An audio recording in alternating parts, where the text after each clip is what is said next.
Halo listeners, Assalamualaikum, Shalom, Om Swastiastu, Namo Buddhaya. Bertemu lagi dengan gua Marcel, kurator dari Radio Adi Kodrati. Kali ini gue bakalan membawakan cerita pengalaman pribadi gue sendiri di tahun antara 2001 sampai dengan 2006. Kali itu gue baru aja pindah menempati rumah baru, yang mana ternyata rumah gue itu diberi sesuatu guna-guna ya, yang bikin gua sekeluarga itu kena teror makhluk halus. Nah, buat yang penasaran gimana kisahnya, simak terus ya, dan jangan di skip biar kalian tahu gimana rasanya jadi gua. Oke baik, kali ini gua akan membawakan kisah pengalaman horor nyata, yang mana itu adalah pengalaman pribadi gua sendiri di tahun 2001 sampai dengan di tahun 2006. Di saat itu, kalau misalnya gua nge-flashback, mama itu dan papa baru aja membeli rumah. Ternyata rumah itu dikasih guna-guna ilmu hitam sama temennya mama. Sedikit gue kasih tahu latar belakang dulu tentang keluarga gue sendiri. Mama itu seorang pengusaha home industry dan papa adalah pekerja kantor biasa. Nah, di tahun 97 dan 98 ini kan sedang ada krisis besar-besaran atau krisis moneter yang membuat usaha home industry mama ini bangkrut. Dan juga papa di PHK dari perusahaannya. Kemudian untuk mengatasi finansial itu, papa memilih untuk bekerja di Taiwan menjadi pekerja ilegal. Sedangkan mama dikasih tahu sama salah satu temannya yang sebut aja Tante Dini ini untuk usaha frozen food atau ya semacam chicken nugget atau sosis lah. Ya, usaha mama ini nggak membuat kondisi finansial itu membaik karena papa ini kan pekerja ilegal yang ada di Taiwan, jadi dia nggak bisa tiap bulannya itu rutin ngirimin uang, karena kalau di sana pekerja ilegal itu riskan banget untuk ditangkap dan dipenjarakan. Jadi benar-benar itu secara diem-diem dan sembunyi-sembunyi, bahkan untuk telepon aja kan nggak seperti sekarang ya, jadi hanya sesekali aja nelpon dan itu sebentar banget karena takut. Jadi mama ini dari penghasilan chicken nugget dia masih belum bisa memenuhi, yaitu ada kakak perempuan, kakak laki-laki, dan gue yang mungkin masih kecil. Belum lagi ada adik mamah juga, yaitu Mang Adi, yang sifatnya itu ngebantu-bantu sih di rumah, dan ada juga satu ART.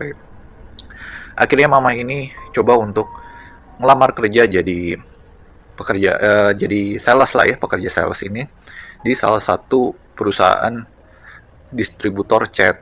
Jadi ya dari sebenarnya sih mama ini ngelamar ya dari teman ke teman gitulah. Yang setelah mamah masuk kerja di sana, kehidupan itu udah mulai membaik secara finansial. Dan mamah pun dari yang sebelumnya jabatannya cuma sales biasa, karena dia juga kenal banyak orang dan bisa mencapai achievement untuk menjual produknya itu, mamah langsung diangkat jadi manajer dalam waktu yang lumayan singkat. Nah, di tahun 2001 ya, papa itu juga pulang dari Taiwan. Jadi uang selama papa bekerja itu dikumpulin dan hasil dari gaji mama dikumpulin bareng. Akhirnya mereka setuju untuk coba cari rumah yang bisa mungkin ya muat banyak gitu, karena kan rencananya juga kakek sama nenek itu ya kalaupun dia ke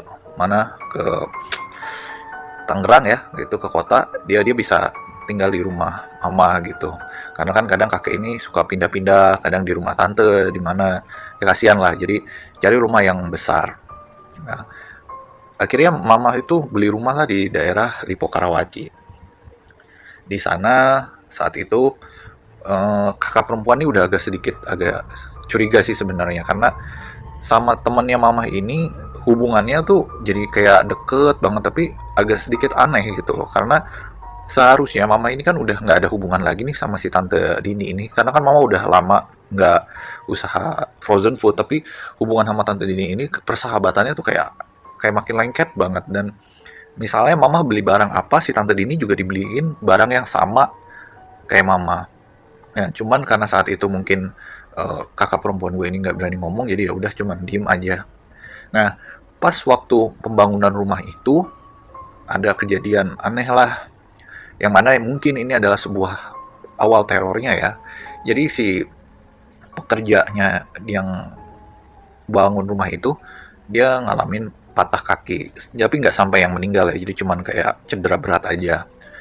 Saat itu papa dikasih tahu untuk cobalah manggil kayak orang pinter ataupun disaratin. Biasanya sih katanya kalau rumah yang baru dibangun udah ada yang celaka gitu, pasti ini ada petaka atau ada sesuatu yang nggak baik. Tapi karena saat itu papa ini nggak percaya, jadi ya udahlah gitu, nggak didengerin juga masukan dari si mandor. Nah, saat peralihan dari rumah lama ke rumah baru, ini ada cerita lagi yang bagi gue sih agak cukup creepy ya. Yang mana saat itu kan udah ada sebut aja namanya Mas Gondrong. Mas Gondrong ini salah satu karyawan papa juga yang disuruh untuk bantuin pindahan. Jadi karena sebagian barang dari rumah lama ke rumah baru ini udah masuk ke rumah yang baru ini, jadi kan papa ini minta untuk Mas Gondrong coba deh ditatain dulu sebisanya dan juga ditungguin dulu karena saat itu entah gimana ya kuncinya itu belum belum serah terima kunci gitu. Jadi masih riskan kalau rumah itu dimasukin orang gitu, apalagi nggak ada yang ditungguin. Akhirnya ya Mas Gondrong tuh menyanggupi untuk nginep dulu sehari. Nah, kebesokan paginya papa itu datanglah sama gua untuk ngedrop barang yang bagian keduanya. Pas gua baru turun dari mobil, si Mas Gondrong ini kayak mukanya udah kayak ketakutan dan dia nunggu tuh di depan rumah. Padahal itu kejadiannya masih pagi-pagi banget ya. Terus papa tuh kayak nanya, kenapa? Kok kayak orang kayak ketakutan terus pucet gitu. Dia bilang, si Mas Gondrong ini, oh saya nggak bisa tidur pak gitu. Karena semalam saya ngedengar suara kuntilanak dan suara langkah kaki anak kecil. Ya saat itu papa memang kayak nggak percaya, ah kamu salah dengar kali, atau mungkin kamu ya kayak lagi halusinasi lah seperti itu. Nggak mungkin lah namanya rumah baru, nggak mungkin ada hal-hal yang kayak gitu. Tapi si Mas Gondrong ini kekeh untuk bener saya nggak salah dengar karena itu jelas banget di telinga saya itu dengar suara cekikikan kuntilanak dan suara langkah kaki anak kecil. Ya gue yang ngedengar itu sih ya kayak udah langsung merinding gitu. Nah, singkat cerita 3 hari kemudian rumah itu tuh mau diadakan acara syukuran atau selamatan. Lalu kakek sama nenek juga dipanggil dari kampung untuk datang. Nah, karena gue ini lama nggak ketemu nenek, jadi gue minta untuk pengen nenek itu nginep di kamar gue. Sehabis itu malam ya jam 2 itu si nenek ketakutan, dia teriak-teriak sampai ngebangunin satu rumah gitu. Dia bilang katanya kalau ada sesosok kuntilanak yang nyekek dia gitu. Ya mama sama papa langsung menyimpulkan oh mungkin lagi kena reprepan aja kali itu kan. Udah tuh si nenek disuruh tidur lagi dan hari itu pun berlalu. Nggak lama berselang lagi si nenek ini dia bilang ngalamin suatu kejadian. Saat itu nenek itu mau nganterin seragam sekolah ke kamar kakak laki-laki gue dan gue. Yang mana itu letaknya ada di lantai 2 dan harus ngelewatin satu pintu kamar mandi. Pas si nenek ini di depan pintu kamar mandi, dia ngedenger suara kayak dobrakan dari dalam dan juga engsel pintu itu tuh kayak dimainin kayak bunyi jegrek-jegrek kayak gitulah. Ya nenek tuh ketakutan, maksudnya kayak aduh ada siapa itu di dalam, apakah ada orang yang kekunci atau apa, jadi kayak udah panik gitu kan. Terus nanya siapa siapa siapa tapi nggak ada jawaban. Pas si nenek ini coba ngebuka itu pintu kamar mandi itu kayak apa ya, ya nggak ada siapa-siapa di dalam dan pintu kamar mandi itu tuh ya nggak ada udah nggak ada suara jegrek-jegrek lagi. Langsung si nenek ini kayak ketakutan dan minta saat itu juga untuk pindah, nggak tinggal di rumah mama, yaitu tinggal di rumah tante gue yang letaknya juga nggak jauh sih. Oke, setelah dari kejadian nenek itu, malam harinya gue meminta untuk kakek tidur di kamar gue, nemenin gue saat itu. Nah, pas malam hari sekarang itu giliran gue yang kena teror ya. Jadi di dalam mimpi gue tuh, gue nih mimpiin ketemu sama satu sosok, yaitu sosok kuntilanak, yang mana gue ngeliat banget dengan jelas, rambutnya tuh gimbal parah. Nah, mukanya itu putih banget, udah kayak apa ya, bisa dibilang muka yang dibedakin yang pakai ini tebel banget lah, bedak tebel banget gitu. Dan si kantong matanya sama kelopak matanya tuh hitam semua, bener-bener menyeramkan banget. Dan juga yang gue lihat si kuntilanak ini pakai baju gaun yang putih terus kayak lusuh kayak bekas tanah gitu ya. Si kuntilanak itu datang tiba-tiba ngampirin gue ke kamar dan langsung ngebekep muka gue pakai bantal. Gue ketakutan banget. Sampai akhirnya gue tuh kayak merasa udahlah pasrah, mungkin waktunya gue untuk meninggal kali ya.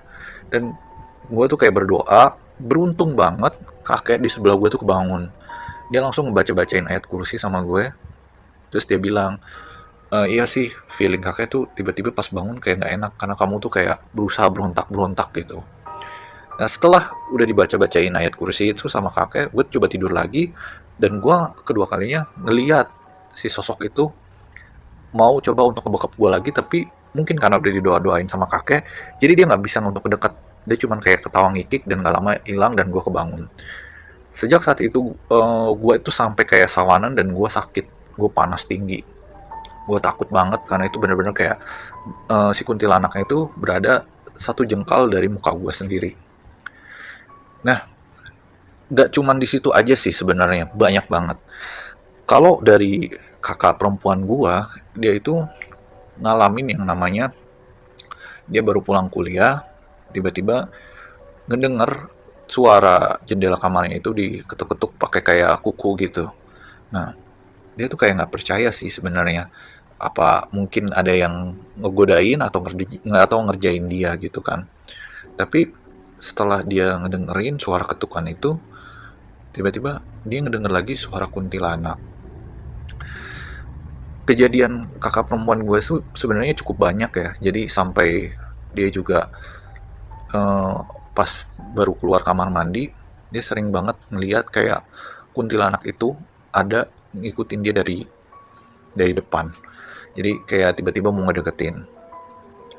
Ada juga ART yang sampai dia ini Mbak Sari ya namanya. Dia tuh sampai nggak berani untuk ngelanjutin kerja lagi di rumah gua karena saat itu Mbak Sari ini dia ini mau ngeberesin kamar gua sama kamar kakak gua yang laki-laki. Jadi pagi-pagi itu ketika gua sama kakak gua ini udah berangkat sekolah kan, si Mbak Sari ini langsung naik ke lantai 2 untuk ngebersihin kamar gua dan kakak laki-laki. Saat itu kejadiannya, dia ini ngeberesin kamar gua dulu dan kamar gua ini letaknya seberangan sama kamar kakak laki-laki gua. Jadi kamar gua tuh dibuka pintunya dan kamar kakak laki-laki gue juga dibuka pintunya, jadi sama-sama kebuka. Ketika si Mbak Sari ngebenerin atau ngebenahin maaf kamar gue, dia otomatis bisa ngelihat ke kamar kakak laki-laki gue gitu, karena kan yang gue bilang tadi posisinya berseberangan dan juga pintu kamarnya kebuka. Dari situ dia ngelihat ada sesosok cewek, sekelebatan cewek gitu yang masuk ke dalam kamar kakak laki-laki gue. Si Mbak Sari ini kayak, itu siapa ya gitu, kok bisa ada perempuan. Nah, dia kemudian coba untuk masuk ke kamar kakak laki-laki gue itu. Nah, setelah dia beberapa langkah masuk, tiba-tiba yang Mbak Sari lihat itu ada bola basket yang ngegelinding. Saat Mbak Sari lihat, oh itu bola basket gitu kan, terus dia ambil, nah mau dimasukin tuh ke kayak kerak lah gitu, ke laci. Tiba-tiba pas dia masukin bola basket itu, yang dia lihat itu ternyata bukan bola basket, tapi kepala yang ngegelinding, kepala kuntilanak. Dari situ Mbak Sari langsung minta resign sama mama. Dari kejadian Mbak Sari lanjut lagi ke Mbak Dewi yang gantinya Mbak Sari ini. ART yang berikutnya juga sampai ngalamin kesurupan. Jadi saat itu Mbak Dewi ini ngaku kalau dia ngelihat ada yang mungkin menjelma ya atau kayak menduplikat gitu, mukanya kayak supir. Jadi yang dilihat adalah supir gitu, Mas Yono. Dia ngeliat Mas Yono ini bawa tas mau pulang katanya. Terus si Mbak Dewi tuh kayak, eh, tolong Mas jangan pulang Mas, jangan tinggalin saya gitu. Karena kan memang Mbak Dewi ini diajak kerja sama si Mas Yono supir gitu. Tolong Mas jangan tinggalin saya nggak mau kalau saya kerja di sini sendiri katanya gitu. Dia terus nangis-nangis sampai akhirnya nggak sadarin diri. Padahal si Mas Yono ini dia itu lagi pergi sama mama. Dan ketika mama datang, si Mbak Sari ini udah dalam keadaan kesurupan. Dan yang pertama kali nemuin Mbak Dewi ini kesurupan yaitu gua sama kakak perempuan gua. Itu dari beberapa cerita ya, dan lagi yang sampai melakukan fisik juga ada. Saat itu mama yang baru pulang kerja, dia lagi teleponan sama bosnya gitu untuk ngomongin masalah pekerjaan. Nah, si mama ini tiba-tiba langsung ngebanting teleponnya dan dia lari dan nabrakin kepalanya, itu kayak ngejedotin kepalanya lah ya, ke sisi tembok sampai bocor. Gue tuh cuman ngeliatin mama dan kayak nggak bisa teriak rasanya. Di situ juga ada kakek yang menjadi saksi. Kakek tuh dia bilang sampai lemes gitu karena kaget mama kok bisa langsung nabrak gitu. Setelah udah kondusif ya, udah tenang, akhirnya mama bilang kalau yang dia lihat itu katanya ada orang gede tinggi hitam yang narik dia dan semuanya langsung jadi gelap. Bahkan gue pun sempet saat itu SD kelas 3 ya, gue ingat banget di hari Sabtu gue lagi libur, tiba-tiba padahal tuh masih pagi lah ya, jam sekitar jam 9-an gitu, tiba-tiba gue tuh kayak diajak sama sebuah suara untuk ke dapur dan ngambil pisau dapur. Jadi tuh pisau tuh udah benar-benar udah ada di perut gue gitu. Beruntung banget ya, ada kakak perempuan gue dan juga ada ART yang nolongin gitu. Kalau enggak ya mungkin perut gue udah robek kali, karena gue jelas banget denger ya suara itu tuh kayak ngajak gue untuk bunuh diri gitu, kayak ayo cepetan bunuh diri gitu, karena ini tuh nggak akan sakit, sakitnya cuma sebentar. Itu tiba-tiba gue langsung ngambil pisau dan semuanya tuh kayak ngikutin suara itu. Aduh, kalau inget emang merinding parah sih. Nggak cuman itu aja, bahkan kakak laki-laki gue pun sampai mau mutusin tali remnya mobil mama. Dan ketika itu untung ada supir yang tahu, yang lihat gitu kan, tali remnya udah putus. Di situ juga ada kakak laki-laki gue yang lagi bawa gunting dan ya alat-alat kayak gitu. Pas ditanya tuh kayak orang kesurupan gitu loh. Ya saya mau mama mati gitu, mau mama mati. Akhirnya si kakak laki-laki gue ini dibawa ke kamar mama, jadi kayak diinterogasi lah ya gitu. Akhirnya si kakak laki-laki gue ini ngomong, ya perasaan tadi gue nggak bawa-bawa gunting, kayaknya gue tadi nggak pengen kayak gini gitu. Terus kayak yang namanya orang linglung lah, gimana sih, nggak mungkin gitu. Tapi ya udah ada buktinya kok gitu kan, sampai untungnya sih si kabel rem itu belum keputus gitu lah. Itu yang mungkin sampai ke fisik ya.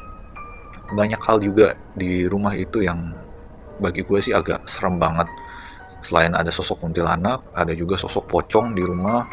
Terus juga ada sosok anak kecil Belanda yang selalu kalau kedatangan dia itu diiringi sama suara piano ya. Karena di rumah gue juga di itu ada piano yang dimainin sama kakak perempuan gue. Jadi itu juga ada cerita sih. Kakak perempuan gue itu salah satunya orang yang bisa main piano di rumah. Jadi nggak ada lagi yang bisa main piano kecuali kakak perempuan gue. Nah, gue inget jelas itu suara piano itu kedengeran banget.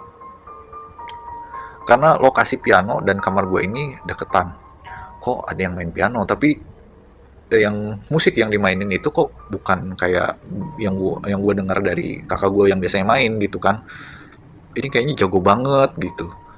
Tapi pas gue lihat emang gak ada siapa-siapa. Nah, pernah suatu waktu juga kakak perempuan gue ngedenger suara piano, dan pas dia lihat ternyata ada di situ berdiri sosok anak kecil ya, rambutnya panjang gitu, berponi, dan yang dia lihat sih ya itu lagi mainin piano gitu, lagi berdiri. Hal-hal yang kayak gitu tuh bikin akhirnya di rumah itu kayak satu sama lain juga jadi sering berantem, sering ribut, dan juga jadi pada nggak betah gitu kan di rumah. Kemudian mama ini coba untuk memanggil orang pinter beberapa kali ya, memanggil orang pinter, tapi ya masih belum ada perubahan. Sampai pada akhirnya gue nyaksiin sendiri di rumah mama itu ada tanah kuburan. Gue nggak tahu itu tanah kuburan dari mana, tapi kok bisa tanah kuburan itu ada secara misterius di depan kamarnya mama. Saat itu gue manggil kakek untuk ini apa gitu, kok bisa ada tanah gitu, karena gue juga nggak tahu itu tanah kuburan. Gue panggil kakek karena itu tanah udah berceceran banget deh gitu, terus kayak ada kembang-kembang gitu. Pas kakek pegang, dan kakek cium, wah ini bau tanah kuburan gitu. Langsung dikencingin lah tanah kuburan itu sama kakek, dan juga langsung dibuang. Dia bilang ini tanah kuburan, ini pasti ada yang ngirimin tanah kuburan ke rumah ini katanya. Dari mulai saat itu usaha-usaha mama tuh semakin kacau ya, semakin bisa dibilang udah bukannya kacau lagi ya, tapi udah bangkrut. Dan rumah tangga mama sama papa juga sampai bercerai, sampai habis-habisan sekali. Nah kemudian beberapa tahun berlalu, mama ketemulah sama seorang guru spiritualnya lah. Nah si guru spiritualnya ini ternyata udah lama memang nyariin mama, karena kan dia ini sempet lost kontak sama mama. Terus pas udah ketemu si guru spiritualnya ini, dia bilang, kamu masih temenan gak sama temen kamu yang namanya Dini? Oh udah enggak pak gitu, karena kan terakhir kali ini si Dini ini udah sering kali minjem uang, dan juga ada usaha bisnis bareng, tapi nyatanya ya kayak ditipu lah mama sama si Dini ini. Ya kemudian si Pak Kiai ini ya, guru spiritualnya mama, menjelaskan, ya lebih baik jangan ditemenin lah, karena si Dini sempet datengin bapak ke rumah untuk minta kamu tuh disantet atau diteluh gitu. Saat itu mama ingat pernah bawa Dini ini ke rumah Pak Kiai, karena kan mama ini kan baru mau bikin rumah, jadi nyari-nyari tempat yang cocok lah gitu kan. Jadi minta dulu kayak saran kayak ke orang yang dituakan lah, atau guru spiritual, bagus nggak kalau saya beli rumah di sini gitu. Nah dia tuh ngajak si Dini ini, temannya si Tante Dini ini. Ternyata sepulang dari sana si Tante Dini malah ngedatengin Pak Kiai itu lagi, dan malah minta untuk mama ini disantet, dengan alasan katanya dia sakit hati karena mama ini udah sukses itu jadi sombong dan belagu. Jadi dia pengen mama ini juga gak betah di rumah barunya itu. Akhirnya dari situ terungkaplah sebenarnya siapa sih si Dini ini. Ternyata dia mungkin yang ngirimin guna-guna. Ya bukannya mungkin lagi, tapi memang begitu adanya. Ya dari mulai saat itu mama tuh udah kayak nggak mau sih, nggak mau kontekan, dan nggak mau juga ngebalas perlakuannya si Dini. Ya mama berpikir ya biar Tuhan lah yang membalas. Dan benar aja si Tante Dini ini juga udah meninggal di tahun, mungkin tahun belum lama inilah ya, tahun 2018. Beliau meninggal dengan keadaan yang benar-benar memprihatinkan. Udah bisa dibilang ya, jadi melarat tuh ya, melarat banget gitu, jadi belangsak banget, nggak punya rumah, rumahnya dijual, ya tinggal dari satu rumah ke rumah lain gitu. Dan juga dia juga meninggal karena komplikasi, nggak ada uang segala macem. Jadi habis-habisan lah. Apa yang diambil dari mama ternyata dikeluarinnya berkali-kali lebih besar, dan juga dia juga menerima penyakitnya sebelum dia meninggal gitu kan, penyakit komplikasi yang pasti ya itu buat dia sakit lah, nggak cuman mungkin mental, tapi ya fisik dia juga sampai sakit komplikasi gitu kan, cuci darah, sakit ginjal, terus juga ada liver segala macem, yang gue denger sih kayak gitu. Ya mungkin itulah pengalaman kisah hidup gue, pengalaman horor gue yang gue rasain di rumah teror itu. Sebenarnya ada banyak banget sih kejadian demi kejadian yang di luar nalar yang ada di rumah itu. Cuman kalaupun gue ceritain mungkin durasinya bisa lebih daripada 1 jam kali. Yang gue ceritain sih hanya mungkin sekilas-kilas aja. Yang mau gue jelasin juga sih dari cerita gue saat ini adalah, janganlah sampai ada sifat iri, dengki, ataupun ingin mencelakakan orang lain ya. Karena sifat-sifat itu kan ya sifat-sifat setan. Jika iri ataupun udah merasa dengki dengan keberhasilan orang, pasti niatnya itu udah menjadi jahat. Gimana caranya untuk menghancurkan orang itu. Ya mungkin gitu aja sih guys, cerita horor kali ini yang bisa gue sampaikan. Kurang lebihnya gue mohon maaf apabila penyampaian gue ini kurang jelas ataupun ada banyak kekurangannya. Mungkin sekian yang bisa gue sampaikan. Gue Marcel dari Radio Adi Kodrati, pamit undur diri. Buat kalian yang mungkin punya cerita yang mau kalian sampaikan, bisa kirim email ke radio.adikodrati@gmail.com, atau kalian bisa komen di bawah untuk bisa kita sharing. Oke, gue Marcel, gue pamit.